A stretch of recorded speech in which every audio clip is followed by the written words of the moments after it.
ஜனவரி 12 திங்கட்கிழமை. சிறந்த சிலாக்கியம். ஜலப்பிரளயத்திற்குப் பின்பு நோவா 350 வருஷம் உயிரோடு இருந்தான். நோவாவின் நாட்களெல்லாம் 950 வருஷம். ஆதியாகமம் 9:28-29. நோவாவை பாருங்கள்.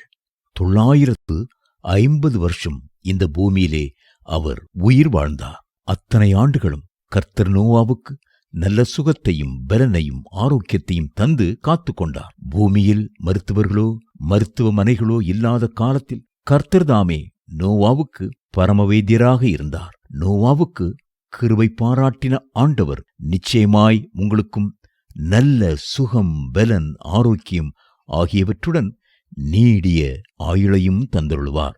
கர்த்தர் சொல்லுகிறார், என்னாலே உன் நாட்கள் பெருகும், உன் ஆயுசின் வருஷங்கள் விருத்தியாகும்.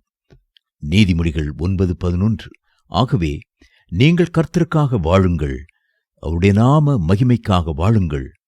தாவீது சொன்னார், நான் சாவாமல் பிழைத்திருந்து கர்த்தருடைய செய்கைகளை விவரிப்பேன். சங்கீதம் 118:17. கர்த்தர் உங்களுக்கு கொடுத்திருக்கும் ஜீவன் அற்புதமும் விசேஷமும் ஆனது.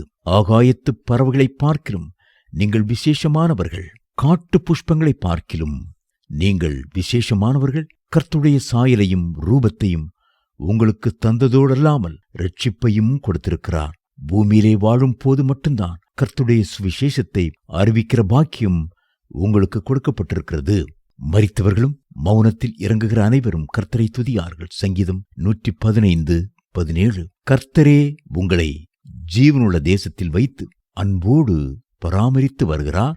உங்களை தேடி வந்து உங்களுக்காக சிலுவை சுமந்து ஜீவனை கொடுத்திருக்கிறார். உளையான சேற்றிலிருந்து உங்களை தூக்கி எடுத்து கல்வாரி இரத்தத்தால் கழுவி தம்முடைய பிள்ளை என்று அழைக்கப்படுகிற பாக்கியத்தை தந்திருக்கிறார். அதோடல்லாமல் ராஜாவாக ஆசாரியனாக அபிஷேகமும் பண்ணியிருக்கிறார். ஆகவே என்ன பிரச்சனை வந்தாலும் மனம் சோர்ந்து போய் தோல்வியின் வார்த்தைகளை பேசாதிருங்கள். அவன் என்னை நோக்கி கூப்பிடுவான், நான் அவனுக்கு மறு உத்தரவு அருளிச் செய்வேன். ஆபத்தில் நானே அவனோடு இருந்து அவனை தப்புவித்து அவனை கனப்படுத்துவேன். நீடித்த நாட்களால் அவனை திருப்தியாக்கி என் இரட்சிப்பை அவனுக்கு காண்பிப்பேன். சங்கீதம் 91:15-16 என்று கர்த்தர் வாக்கு பண்ணியிருக்கிறார். மரணமும் ஜீவனும் நாவின் அதிகாரத்தில் இருக்கும்.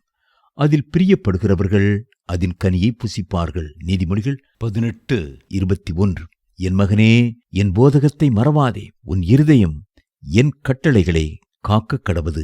அவைகள் உனக்கு நீடித்த நாட்களையும் தீர்க்காயுசையும் சமாதானத்தையும் பெருக பண்ணும். நீதிமொழிகள் 3:1-2. தேவப்பிள்ளைகளே, கர்த்தர் எவ்வளவு காலம் இந்த பூமியிலே உங்களை தங்க வைக்க சித்தம் கொள்ளுகிறாரோ அவ்வளவு காலம் பூரணமாய் வாழ்ந்து விடுங்கள். அவருடைய சித்தத்தின்படி செய்யுங்கள். கர்த்தரை பிரியப்படுத்தி ஊழியம் செய்யுங்கள். உன் பிராணனை அழிவுக்கு விலக்கி மீட்டு உன்னை கிருபையினாலும் இரக்கங்களினாலும் முடிசூட்டி நன்மையினால் உன் வாயை திருப்தியாக்குகிறார். கழுகுக்கு சமானமாய் உன் வயது திரும்ப வாழ வயது போல் ஆகிறது. சங்கீதம் 103:4-5.